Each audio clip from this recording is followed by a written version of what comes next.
very much appreciate the governor recognizing the gravity of the situation and acting swiftly to ensure that we get the resources we need to help our community get back on its feet. Although the Russian River is receding, it's doing so at a slower rate than had been expected. All evacuation orders remain in place. An overnight accident on I-80 in Emeryville has claimed the lives of 3 family members and left a 17-year-old with serious injuries. CHP says the vehicle they were in crashed into a big rig stopped on the side of the freeway. 3 clusters of whooping cough cases are being reported in Los Angeles County involving kids aged 11 to 18. Healthcare professionals say it's nasty. When the bacteria infects us, it sticks to the little hairs in our trachea, and it's a very persistent bug. Whooping cough can last for weeks. Steve Clausen, California News. When do you want to spot that burglar? When he's casing your home or after he's in? Ask John, whose Blink camera alerted him of burglars trying to break in while he and his family were home. Or Shannon, whose Blink camera caught a thief stealing packages. Both times, Blink video clips were sent to police to help convict the crooks. And in a moment, I'll tell you how to get 20% off all Blink Outdoor XT camera systems. Blink motion-activated indoor and outdoor cameras are wire-free, set up in minutes, and run on 2 lithium batteries that last up to 2 years. And Blink's live feed option lets you monitor your home and check in on kids and pets from anywhere from your Blink smartphone app. No contracts, no subscriptions, totally affordable. And right now, Blink Outdoor XT camera systems are an impressive 20% off. But hurry, the sale ends March 16th at midnight Eastern. Visit blinkprotect.com/offer. blinkprotect.com/offer. blinkprotect.com/offer. Blink is an Amazon company and it works with Alexa. NBC News Radio, I'm Brian Shook. President Trump is slamming his former longtime attorney's congressional testimony. During an overnight news conference in Hanoi, Trump accused Michael Cohen of lying a lot in yesterday's appearance before the House Oversight Committee. A Northern California town submerged by flooding is finally getting some relief. Residents in Guerneville are slowly seeing floodwaters from the Russian River recede after it crested at 45 feet last night. Some of the town's 4,500 residents had been using kayaks and canoes to get around. New Jersey Senator Cory Booker is throwing his support behind a bill known as the Marijuana Justice Act. The presidential hopeful said the number of pot arrests are lopsided. In 2017, there were more marijuana arrests than there were for violent crime. And so here you have people being punished for doing things that 2 of the last 3 presidents admitted to doing. Several of Booker's fellow 2020 presidential contenders are among those co-sponsoring the act. Brian Shook, NBC News Radio. I'm Andrew Caravella for your entertainment wrap-up in the Inland Empire.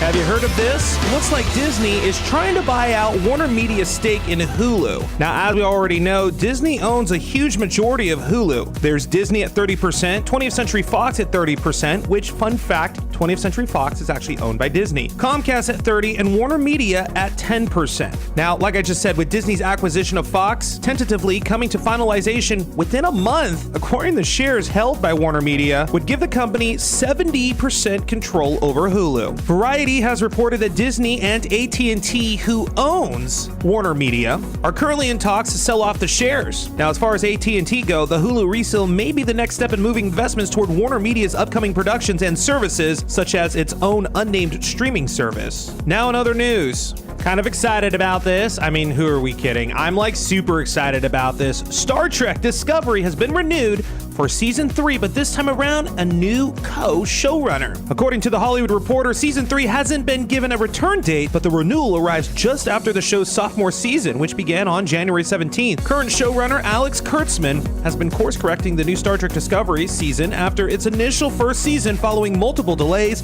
and trying to get the sci-fi series off the ground before its series premiere a year and a half ago. Now, with Star Trek Discovery, writer Michelle Paradise will now serve as co-showrunner with Alex for season 3. Paradise joined the writer's room for season 2 and will continue to work alongside Alex Kurtzman. And that's going to be the entertainment wrap-up for myself today in the Inland Empire. If you have a special entertainment story you think we should cover, you can always hit me up on social media and let me know.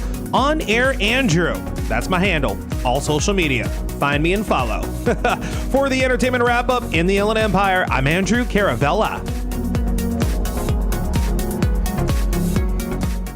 KCAA Radio, Loma Linda, where no listener is ever left behind. you ready for a new experience? To see life from another point of view? New hope, new expression, new joy. This is your radio hour. Welcome to Viewpoint with Father John. And welcome, friends. You are tuned to KCAA Radio, 1050 AM, 102.3 FM, 106.5 FM. We're on the World Wide Web at kcaaradio.com. This is Viewpoint with Father John, and I am your host, Father John Reed. By the way, you can follow the show on Facebook, and Instagram at Viewpoint with Father John. These are really great communities that are growing. And I have a lot of fun with those of you who are sending me notes, and also some who send me some pictures. That's kind of neat too. Thank you for keeping them G-rated. It is a family show, so that's been nice. And for those of you who know my beloved Gabby, you've been seeing some of her floral arrangements, her creations on the website, and also a little bit on Instagram. So I do assure you I am still doing radio. Those are Gabby's flowers, not mine. But if you are interested, you can always contact through either Instagram or Facebook, and I will be glad to hook you up with some of her arrangements. All of God's children are endowed with extraordinary purpose and ability. I'm on a quest to help as many as possible in fully realizing their divinely inspired potential. Disposing a false narrative and embracing genuineness inspires clarity of purpose. My role is to help overcome self-imposed limitations in realizing one's spiritual potential. And brothers and sisters, Viewpoint with Father John is a listener-supported show. You're the ones who keep us on the air each week. So please go to viewpointwithfatherjohn.com. Click on the support button and give what you can. I truly do appreciate your support. And for those of you who've been given this last week, thank you especially. You've been very generous, and I'm grateful to you. Also, I'd like to invite you to buy a copy of my book, Close Your Eyes So You Can See Me. The premise of this book is that we are all God's children and that we do not need more self-improvement. Rather, we need self-discovery.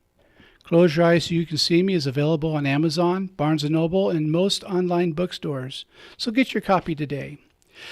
Really excited to have a good friend on the show. She's been here a couple times. I have her back because she's one of my favorite guests, and that's my dear friend Elizabeth Preston, who is an award-winning artist, also a presenter, and does a lot with journaling. Really creative, very creative, and I've gotten to see some of the results of her work personally with people that I'm aware of, and she does powerful work. So, Elizabeth, please say hello. Thank you so much for having me back, John. It's great to be here. It's my privilege. And tonight we're talking about a very important topic, living with chronic pain from a perspective of hope. And that may sound like an oxymoron, but there really is a way to do that. There are different methods for it. And so tonight, we're going to share with each other some ideas, some that will hopefully be helpful to you if you're suffering chronic pain. I know I suffer from chronic pain. And so you're also able to, after the show, send me some questions if you have them, and I'll be glad to pass them on to Elizabeth and even help put you in touch with her. She does have an art studio in the Claremont area where she teaches, and she does stuff at Pomona Valley Community Hospital where she does creative journaling there, and also, I believe, Mother Moses? Grandma Moses? I have a Grandma Moses class, which is a painting class, and they call themselves Grandma Moses because they're over 25 and hope to be famous painters by the time they're 90. Is it BYOO? Bring your own oatmeal? I'm sorry. Whenever I think of grandmas, I think of oatmeal. So, by the way, Elizabeth is a ventriloquist. So if I say stuff like that, blame her. So, again, well, let's talk about chronic pain. And what's the difference between just aches and chronic pain in your estimation? Well, John, I've been examining that question as I approach the idea of getting to be back here with you. Mm-hmm. And I think some people have a very narrow view of what chronic pain is. Yes. And they don't think broadly enough to know that sometimes chronic pain is emotional pain. Yes. Maybe someone suffers from chronic depression. And I've known people who woke up, if you will, 8 years after they realized that they had been chronically depressed. Yes. And were not where they were functional, but they weren't enjoying life and couldn't understand. And I think also another kind of chronic pain is when we can't seem to get past the loss of a loved one.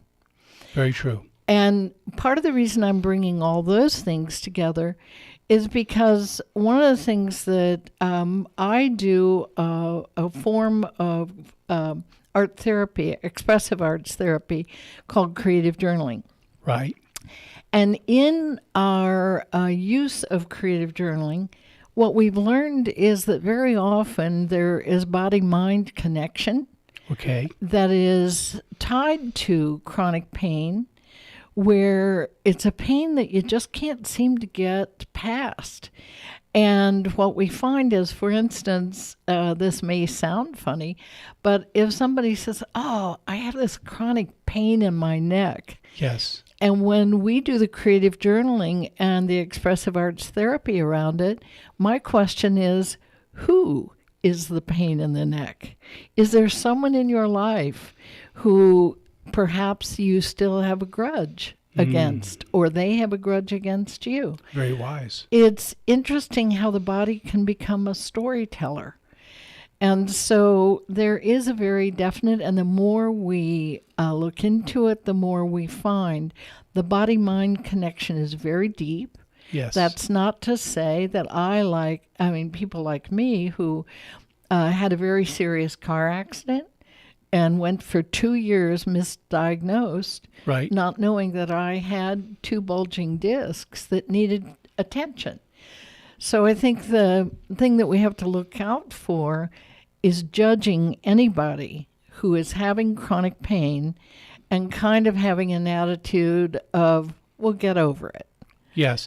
And there's something I want to touch on while you were speaking of this. Last week I had another dear friend on, Dr. John Smith, and we were talking about clinical depression and anxiety opposed to just being blue. And this goes right into it because last week we ran out of time before I could talk about when you are suffering from chronic pain and depression, and they do go hand in hand, the depression actually increases the experience of the pain. It may really be like a level 2, but it feels like a level 8 because it's enhanced by the depression. That's very true. And part of the thing that I think in anticipation of tonight, I kind of did a little bit of interviewing of various people who I'm personally connected to, who I know have experienced chronic pain. And I thought it was very interesting. One person that I said, I knew that she had experienced 2 years of continuous chronic hip pain. And ultimately, she did have hip surgery. Okay. And I said, well, what do you feel like you learned from that experience? And she's a woman of faith. Okay. And first she said, what I learned is how to come closer to my faith, which in her case is she feels that her faith involves Christ. Okay. And so her journey for that 2 years brought her closer to her Lord and to the concept of the crucifixion. Sure. And one of the ways that she was able to deal with that pain was feeling closer to that, which I felt was very profound. But the most important thing she said to me is that up until that time, she had to admit she had not been very empathetic to anybody who had had chronic pain. Wow. And her whole attitude had been, why are you whining? Why don't you do something about it? And she had to eat her words. And she ended up saying, you know what, my experiencing, and she said, I was blessed. I had surgery. I was delivered from that pain. Often people are not. I get that. We were talking on the way here that a little while back, my neck had been broken by a chiropractor, and I was in extensive pain to where I couldn't even function, even in the priesthood. I mean, and I was in tears. I was in so much pain, and the way it was affecting my being able to help people. And the only thing that helped was acupuncture. Yes. And I was very fortunate to get hooked up with one of the, and I want to give him a little shout out tonight, probably one of the best surgeons in all of California, Dr. Jeffrey Gross. The man saved my life. Mm-hmm. And when he did the surgery, I was amazed of what a difference that made. Now, I still have chronic pain in other places, but when you get sent an angel like that, and this man was truly an angel, I'll tell you, it's incredible. Just a little experience I find in dealing with my chronic pain, and mine's in several different places for several different reasons. I find it's more difficult for me to talk about it because I feel like I'm whining. And Gabby's always trying to get me to talk about it. She's very patient about it. And I say, oh, you got to be sick of hearing me moan and groan and snivel. She says, no, that's why I'm here. I'm here to be here for you. And one time she said, have you ever thought about the fact that maybe the reason God put me in your life is so I can be with you through this? Wow. And what a prophetic statement. I mean, a lot of people don't have that type of angel. I do. And I wanted to acknowledge that because that's wonderful. So talk a little bit about your interviews, if you don't mind. No, I'd be glad to, because I chose to touch base with people who have been having chronic pain emotionally. Right. And someone who is a caregiver and is in a constant situation where she needs to observe her loved one who experiences depression. Yes. Who experiences PTSD. Yes. And she feels helpless to change anything. And yet, what she has learned out of this experience is that it is her, as a caregiver, she needs to take care of herself as well. Yes. She listens to music. She gets a massage. She affords a massage for herself. Good. She exercises. She does the best she can to reach out to her loved one, much as Gabby's reaching out to you. And yet, one of the things that she said that was so profound about it is that had she not gone through this journey, she wouldn't have the empathy and the compassion because she herself does not suffer it. But on the other hand, she feels so hopeless from the standpoint that there's nothing she personally can do. Right. And yet she is constantly looking for solutions on behalf of her loved one. Oh, that's great. Speaking of chronic pain, we're getting ready to go to our first commercial break. and Nick's over there looking at me like he's going to put me in some serious pain if I don't go to the break. So my guest this evening is award-winning artist Elizabeth Preston, and we'll be back in 2 and 2.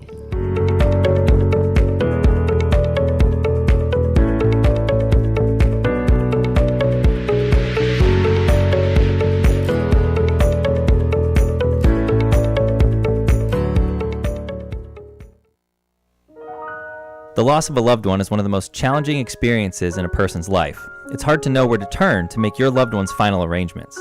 Jesse Ruiz at Personal Funeral Planning in Ontario will treat you and your loved one with the respect you deserve.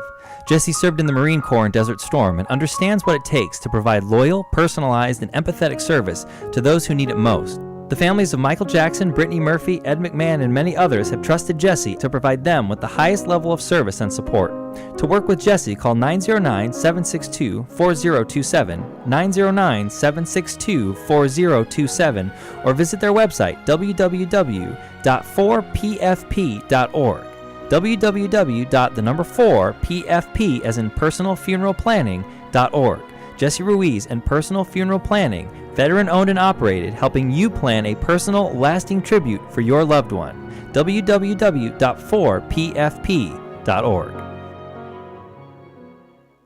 Here's your community calendar for KCAA. Phantom of the Opera is now taking the stage at the Lifehouse Theater in Redlands from February 9th to March 17th. You can witness young Christine's rise to fame in the opera world thanks to the schemes of the ominous Phantom. But will his efforts win her heart? Sinister plots abound amidst comedic moments and heartbreaking mystery.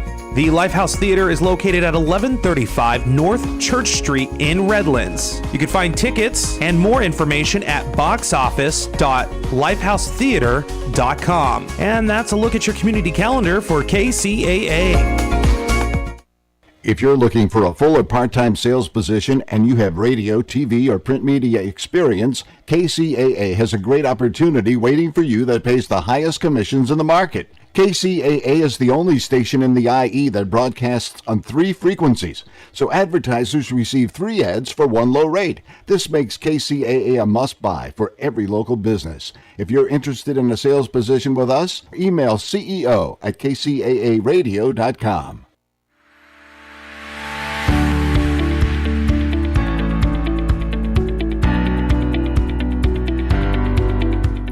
And welcome back, friends. You are tuned to KCAA Radio, 1050 AM, 102.3 FM, 106.5 FM, or on the World Wide Web at kcaaradio.com.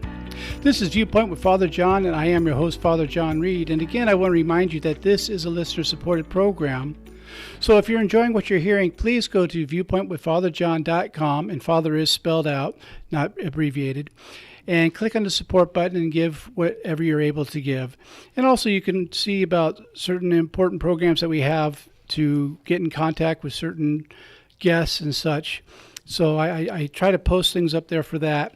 And remember to go to our Instagram, which is Viewpoint with Father John, because every few days I put a inspirational video up, just a few words to remind us that life really is special and to maybe pick you up if you're having a down moment. Again, this evening, my guest is someone I have great respect and love for, my dear friend and certainly colleague, Elizabeth Preston, award-winning artist, presenter, and creative journalist. And she has an art show coming up, and you want to just talk about that for a minute? Oh, John, thank you. It's something very dear to my heart. My Grandma Moses group meets twice a month, and we explore watercolor and painting in general. And one day, they've been with me for about a year, and one day they kind of got cocky and said, hey, guess you know what? I think we should have an art show. And the ball got rolling, and it was just amazing to me because what's transpired is I've been an artist for a number of years. My husband and I have had the studio for 23 years. Wow. And out of that, we are going to have an art show opening on March 15th, at which time we're going to have more than 60 artists and over 170 pieces of artwork at Montclair Plaza, Montclair Place in Montclair, on the second floor, up by next door to Nordstrom's. But the most important thing about it is those artists who are participating have all had to be my students at one time or another. Oh, that's nice. Now, I have one who is 57 years old. I taught him how to how to draw a lion when he was 10 years old. Wow. He's now 57. He happens to be my nephew, and he is an installation artist in San Francisco. Wow. My son, my daughter-in-law, my grandson, her mother, and her cousin are all going to be in the show. So the thing that's so exciting, I've teased about the fact that, usually a show like this is a memorial show. Okay. But I'm not going anywhere. So we're calling it a sentimental show. There you go. And what it means is that these are all people who have been a part of my life, and I've been blessed by being a part of their lives and teaching them how to love and explore life through art. Well, come and take a sentimental journey, and that just gave my age away. Yeah. I think Nick was telling me about that before the show. Speaking of which, how you doing tonight, Nick? You okay over there? I'm hanging tight, yes. That's very good and more than I wanted to know. How is your show going? Nick has his own radio show on a different station, so we're breaking all etiquette for this station. But you want to tell us about your show real quick? Oh, thank you. I appreciate that. Yeah, I do have a show, 1 hour show, every Saturday afternoon at 4 p.m. on 92.5 KQLH, which is the radio station just down the hall here. And it's I call it the Blues Bar, and it's pretty self-explanatory, I think. And just for an entire hour, it's just me, you, and blues music. Music I love. Is it BYOB? Bring your own blues? It's for me it is, yes. There you are. I bring my own blues. Very good. Well, speaking of blues, we're talking about chronic pain tonight, and that can really bring a serious case of blues, beyond blues to depression and anxiety, and sometimes a feeling of hopelessness. And before we went to break, Elizabeth was talking about some of the interviews she did, both with people who experience chronic pain personally and those who are caregivers of those experiencing chronic pain. Both are important to learn how to take care of themselves and to let others help take care of them, I believe. Would you agree with that? Well, I think that's a very key element to it, because I think when I myself have experienced really serious chronic pain, and so I've watched my entire attitude toward life change, from someone who one moment was hiking up to 8,200 feet at the ski hut, near Mount Baldy. Sure. And through a torn meniscus. I then, for the next over a year, was not able to hike, was not able to walk, was not able to swim. Mm-hmm. And so consequently, I think the most difficult part is learning how to work around all those life adjustments that we need to make and still keep an uplifting attitude. And, just like with Nick's show, music plays a big part. If we can, find time to listen to music, if we can find time to adopt a hobby or be a serious painter, right? I feel like we need to develop strategies that I have a friend who's been a nurse at City of Hope and worked with cancer patients. Yes. And she said a very meaningful thing at one of my cancer center workshops that I give at Pomona Valley Hospital. And that is, she said, we need to make sure that we take time to make appointments with life in between doctor appointments. Wow. Say that again. It's important for us to make appointments for life in between doctor appointments. Because when we have chronic pain and we have to constantly be going to the doctor, we need to be investigating medication and all of that, we forget that we could take an hour-and-a-half trip down to the beach, sit on a sidewalk, even though we can't walk, and just watch the waves. But do we do it? No.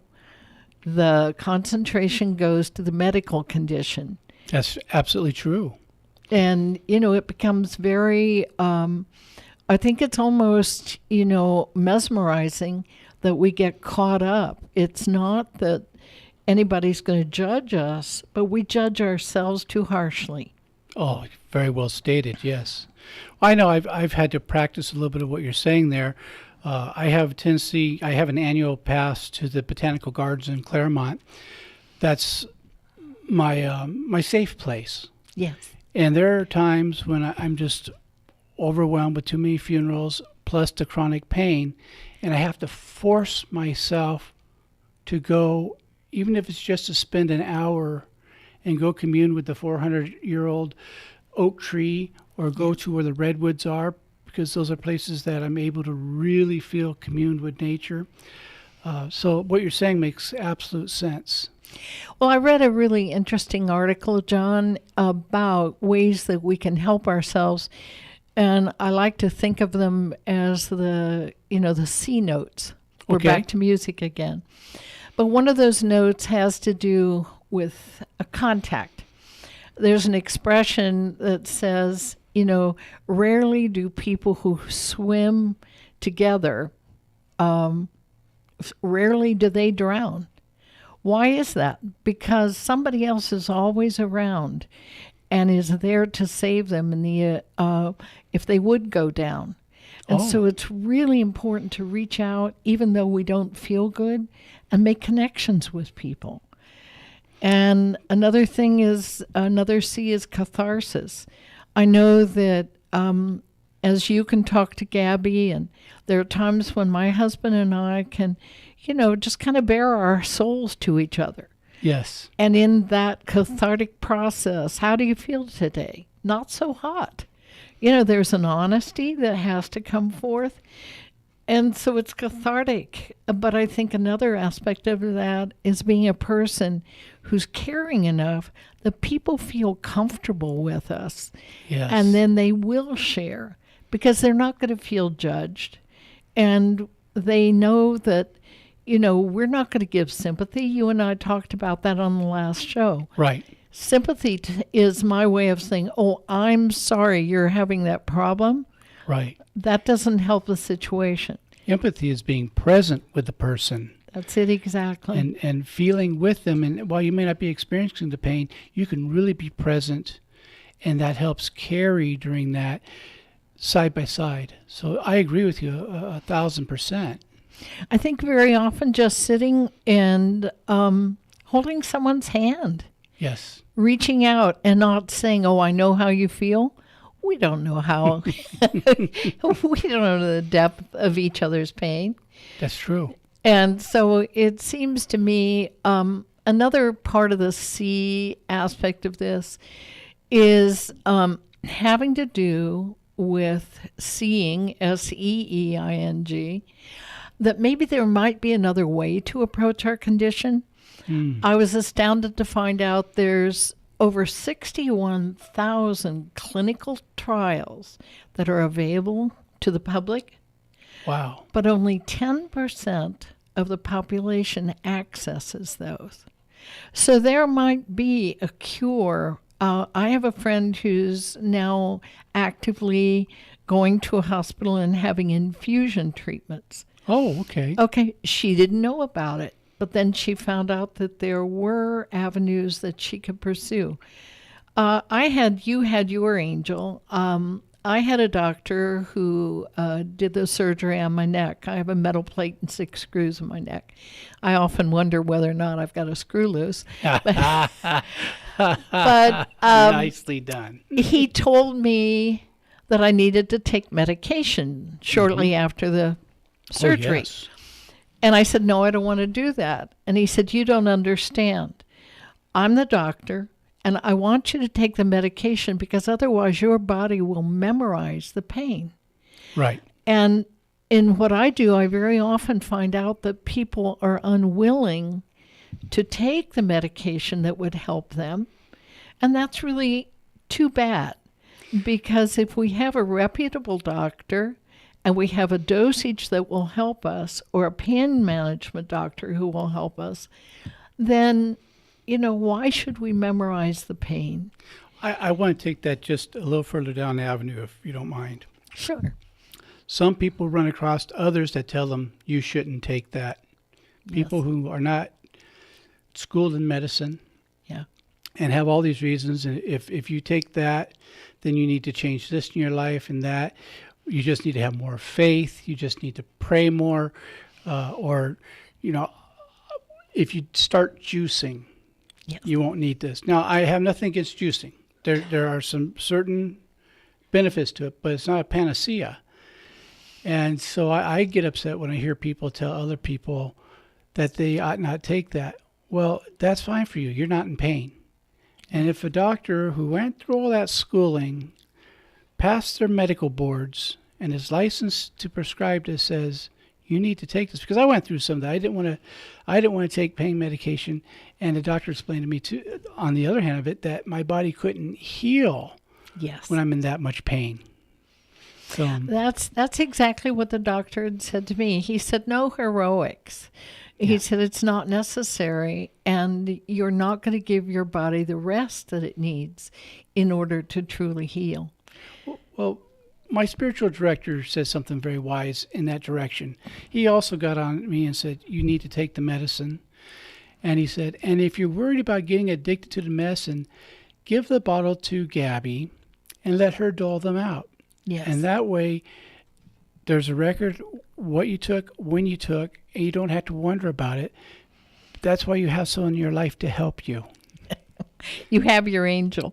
Well, yeah, but we don't think about that on our own. And that's why we need the input from other people to remind us, because we're so close and caught up in the pain that what is common sense to one person, you just can't see at the moment. No, and you know, John, that brings up, I'm very blessed that Pomona Valley Hospital is willing to allow me to be at the hospital twice a month. Yes. And I facilitate a support group that is not just for those who are experiencing cancer, but all kinds of different conditions, and it's free to the public.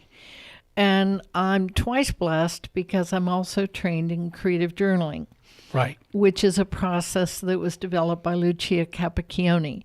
By the way, she is coming to town and will have a book signing on June 8th. Yes. And so the creative journaling process has given us an opportunity to take all those hard feelings and put them out on paper in an expressive manner. And consequently, healing comes in many ways. Yes. And so I feel that whether it's joining a clinical trial, whether it's using acupuncture or massage, or cathartically talking to someone you know cares and will listen, I think these are all those things that you and I wanted this program to accomplish. Yes. Which are uplifting avenues for those of us who do suffer from chronic pain. And you don't have to just do one of them. It's not an either or, it's an and. And some may work better for you than others. That's okay. Find out what your recipe is and honor that. Yeah. Because if you don't honor it, that's self-abuse as far as I'm concerned. You're abusing someone who doesn't deserve to be abused. Yes. And so do something loving for yourself. Look into some of these trials. Look into the acupuncture. I have good experience with that. You know, I have a great massage therapist that, I'll tell you what, is life-changing. Yes. Because of the fact that this person knows every knot that I get, and including the stress knots. Mm-hmm. And she knows right by how I'm moving where she needs to work. And sometimes I feel like she's just beating me to death while she's working on me, but I come out and I can move. Yes. And for someone who hasn't experienced that, they don't really understand what it means to be able to move when you haven't been able to move because you're in so much pain because all those muscles have knotted up. I think that's a really important point, because I know I went through a period in this last year where, because of an injury, I had a torn rotator cuff. Right. And I didn't choose to have surgery. Mm-hmm. I worked with an acupuncturist. I worked with a physical therapist and massage. And the delight that I felt when I could swim again. Right. And lift my arm up over my head. I do the backstroke. Wow. And just like my friend who had the hip surgery, sometimes we get to a place where we do feel hopeless. And so if nothing else, I hope that this program, and I hope people will send questions in yes. to both of us about the various strategies that have worked for ourselves and for other people, because I know everyone's concerned about the opioid crisis. Yes. That's going on in this country. And I've been very fortunate because I work with a pain management doctor who, when I went to his office, it was totally filled with as many as 50 people seeking relief from their pain. Sure. And they interviewed me for 35 minutes to make sure that I had not gotten hooked on some kind of an opiate. And we need reputable doctors, reputable people around us who care enough to see the pain we're in and how we can perhaps be relieved. Well, one of the problems we're dealing with is as the pendulum swings, it swings widely. And right now it's swinging really wide towards telling them, do not prescribe any opiate. There's a healthy middle, and we have to find that. Speaking of healthy middles, we're coming up to the middle of our next break, and so my guest this evening is my dear friend and colleague Elizabeth Preston, award-winning artist, presenter, and journal instructor, if I may call you that. And we'll be back in 2 and 2.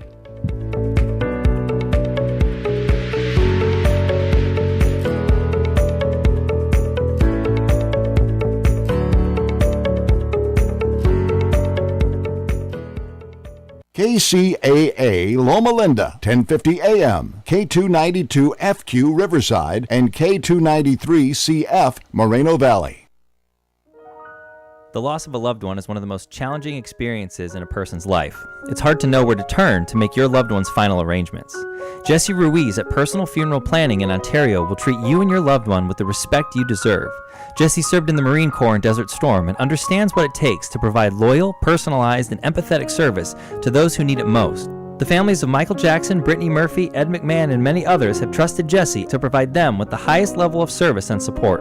To work with Jesse, call 909-762-4027, 909-762-4027, or visit their website, www.4pfp.org. www.4pfp as in personal funeral planning.org. Jesse Ruiz and Personal Funeral Planning, veteran-owned and operated, helping you plan a personal, lasting tribute for your loved one. www.4pfp.org. From the KCAA Weather Center, I'm Glenn Anderson. Your forecast for the rest of this evening calls for mostly cloudy skies with a low around 49 degrees with light winds. Sunshine, however, for your Friday, and we could see a high in the mid-60s. But looking into the weekend, there's a chance of rain moving in Friday night and Saturday as well as Sunday with a chance of rain. I'm Glenn Anderson broadcasting live from the Tri-City Center at the 10 and 210 freeways, the trifecta of talk in Southern California. KCAA 102.3 FM Riverside, 106.5 FM Redlands, and the Legacy 1050 AM Loma Linda, San Bernardino.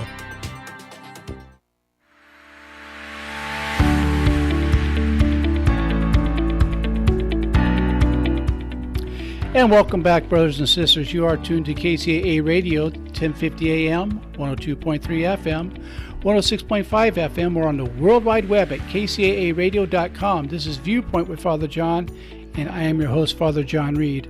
I want to reiterate that with our guest tonight, Elizabeth Preston, that you can go either to the show website, viewpointwithfatherjohn.com, and send me a message directly there. There's a contact link there. Or you can write me at info@viewpointwithfatherjohn.com, or you can go to the Facebook page, send me letters through there or questions through there, and I will get them to Elizabeth as well. Or on the Instagram, you can send me notes in a direct message there. So there's a lot of ways you can get questions to both Elizabeth and myself. She's very generous with her time, and she's always willing to help. So there might be some things that she can answer for you. And we talked during the first break that she's very open to you writing through me to her. And so that is a authentic invitation. So I hope that I get some communications from you that I can pass along to Elizabeth, and we will get back to you. It doesn't go into dead space. I do respond when I am contacted, and anyone who's ever contacted the show will tell you that I'm very good about getting back to you because you are important to me, and I know you're important to Elizabeth. You want to talk a little bit more about some of the interviews that what you learned from those. And you had a powerful class yesterday, I believe. Yes. We had a full house yesterday at the hospital, and I chose to do a workshop called Feel Me, Heal Me. Powerful name. And I love the name because I do believe that very often there can be very practical things we can do to explore the body-mind connection. Yes. And one of the things that was very interesting to me is one of the participants came in with a real back pain. And my creative journaling activity was where we dialogue with the pain that we're experiencing. It's a very unique process that the creative journaling allows us to do. Good. And she walked out feeling like that pain had completely dissipated. Wow. And that's very powerful stuff. That is. And so part of the thing that I feel like sometimes I used to overlook when I was involved in, deep chronic pain is, am I inadvertently holding a grudge? Is there someone that I've not forgiven and I'm carrying a load? Wow. Very often the back is a metaphor. Yes. And people will talk about having a backache. And I've watched people journal with the back and find out that, in fact, they hadn't attended to repairing a relationship. Wow. So maybe, some of those, maybe another thing might be maybe we're overly burdened with financial difficulties. That's a big deal. Let's spend a second on that.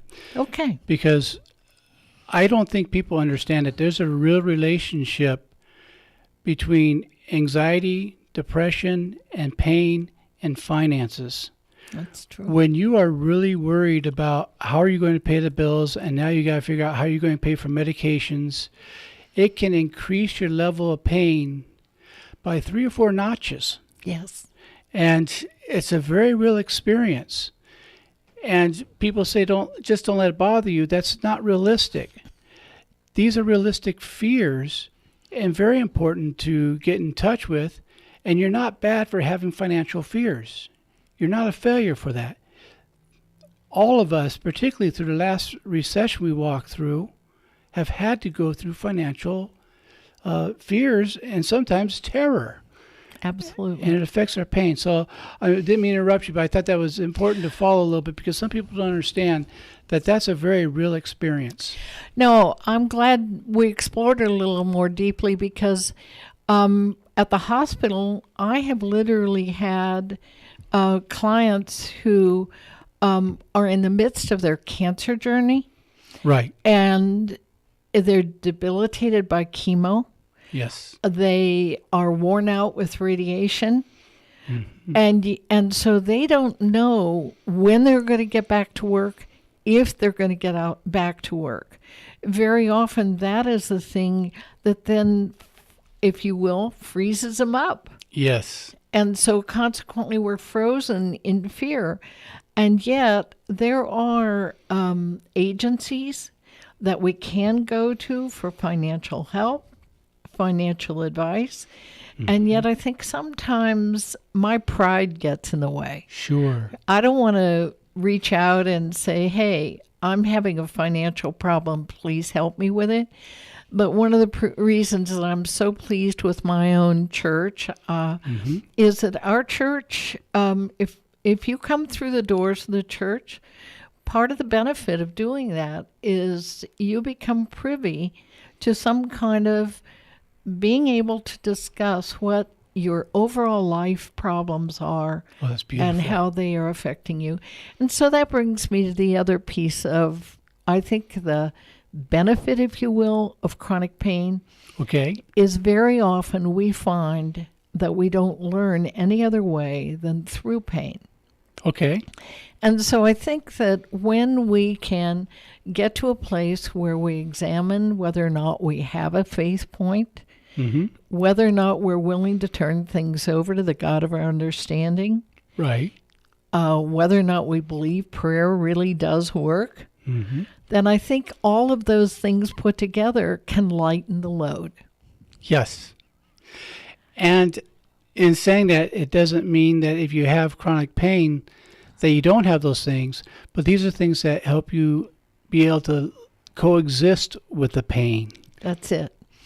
Because I do think that we get tired. Mm-hmm. You know, Sure. my husband and I were talking about it last night, and I think very often that when we are dealing with chronic pain, the truth of it is we're too tired to do. You can be told all the things to do, Yes. and maybe sometimes all you want to do is just go home and put your feet up and turn your mind to simple. Yes.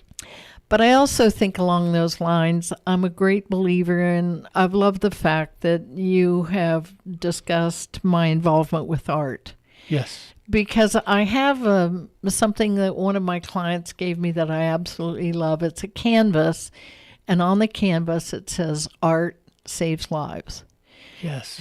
And it's been my experience that very often art and art therapy have a power that is beyond being able to explain. Mm-hmm. You can't explain it away, but nevertheless, I think that when people are able to give it a try and understand that they're thinking out of the box, Yes. when we get outside of the box, sometimes we have hope. And your art doesn't have to be like somebody else's art. No. And it doesn't have to be quote unquote perfect. No. Art's supposed to be individual. It is, and I'm an abstractionist. I also can do representational and impressionistic work, but there is no feeling in the world like being able to take paint and throw it on a canvas. Yeah. Bar none, there's a release that says, hey, guess what? I could put all that pain on a piece of paper or all that pain on a canvas, and by so doing, something inside of me changes. Yes. Well, Gabby told me a while back that I was an artist in my own right. I said, really? She says, yeah. I said, what do I draw? She says, you draw flies. I love it. Well, I do hope that, John, in the future, you and I have talked about, other ways of reaching out to people. Yes. And I guess one of the things that I would like to say tonight is if someone is experiencing chronic pain, give a support group a try. Yes. Go to a retreat. Even if it's difficult to walk up the stairs, get to a different way of thinking. Yes. Through people who have spent a lifetime trying to find ways to reach back and to give aid and assistance. Yes. Mother Teresa said that, if we sit in a room with people and maybe they're not like we are, mm-hmm. but it is Jesus in all of his mysterious disguises. Yes. And I love that quote because I do feel that each of us are mysterious. Each of us have different things to say and different things happening in our lives, but we all are one when we can reach out to each other. I have a favorite quote regarding Mother Teresa. She's been interviewed one of many times, and sometimes reporters try to get those gotcha questions, and so he says to her, Mother Teresa, don't you find it difficult coming to places like Calcutta and converting people to Christianity? This is her answer, and I thought right on. She says, my son, my job is not to convert people to Christianity. My job is to bring the love of Jesus Christ to people. And if by bringing the love of Jesus Christ to the Hindu, I've made them a better Hindu, I've done my job. If by bringing the love of Jesus Christ to the Buddhist, I made them a better Buddhist, I've done my job. My job is not to convert. My job is to love. I think that is a thing, too, John, that I'd like for us to finish with, and that is that those people who are suffering chronic pain mm-hmm. need love much more deeply than any other segment because they simply can't change their condition. But we who love them can reach out and help change their pain and suffering. And one thing that I left my workshop with yesterday is to get into the habit of saying to one another, may you be well, may you be happy, may you be free of suffering. You know, which means you have to break the 5 rules of society. And these are the 5 rules of society, and they're bone crushers. Rule number 1 is have nothing wrong with you. Rule number 2 is if you do have something wrong with you, get over it quick. Rule number 3 is if you can't get over it quick, pretend that you did. And if you can't pretend that you did, drop out. And if you're not going to drop out, at least look ashamed. And for us to be healthy, for us to be happy, for us to experience love, we have to break all 5 rules on a daily basis and dare to be honest when we have something wrong, and to have people around us we can share that with, that we can be authentic with, that we don't have to paint a face on, smiling on the outside while dying on the inside. And I think what you described this evening with some very powerful ideas is the gift of authenticity, non-judgment, and saying it's okay to be right where I am because I can't be anywhere else. Yes. And that acceptance of that. John, it's such a joy to be on this show because what I've loved as I've watched your shows and been a part of them is that there is an honesty and a lack of pretense. And I think that's the thing that in today's society is the thing that will get all of us through. Amen. Amen. Well, as we come to the last couple of minutes here, a few things. I want to thank Nick for all of his hard work. You know, he's the best in the business, and I'm a little bit selfish that he's doing another show, that he's the star of that show, well earned. And I wish him all the best on that, but I won't let him go from this show because he can. They say everyone could be replaced. I don't think that's absolutely true. Nick is a one of a kind, and he's the one of a kind that's just perfect for this show. So Nick, thank you for everything you do here. And my thanks to Gabby, who does wonderful things. And I want to take this moment to tell everyone, yesterday was Gabby's birthday. And we're not supposed to do this, but when have I followed rules? So if you're at home, I dare you to join me as we sing to her, Happy birthday to you. Happy birthday to you. Happy birthday, dear Gabby. Happy birthday to you. And many more. So, and that's why I own a 7-foot couch. Because I know I'll be sleeping after that tonight. But for those of you who tune in every week, from the bottom of my heart, I thank you. For those who financially support this show, I thank you as well, because without you, there's no me. And I truly do enjoy doing this show. I think we have a wonderful connection. But the fact that you let me into your house this time each week, and that you take the time to let me share some ideas with you, I'm deeply honored, because it's not something I take for granted. It's something I truly believe that you're honoring me with an opportunity to give a little bit of myself to you. And for those of you who contact me through the show, I thank you for what you share with me. There's been some very special relationships here from all over the world, from Panama, from Brazil, the Philippines, but most of all right here in the Inland Empire.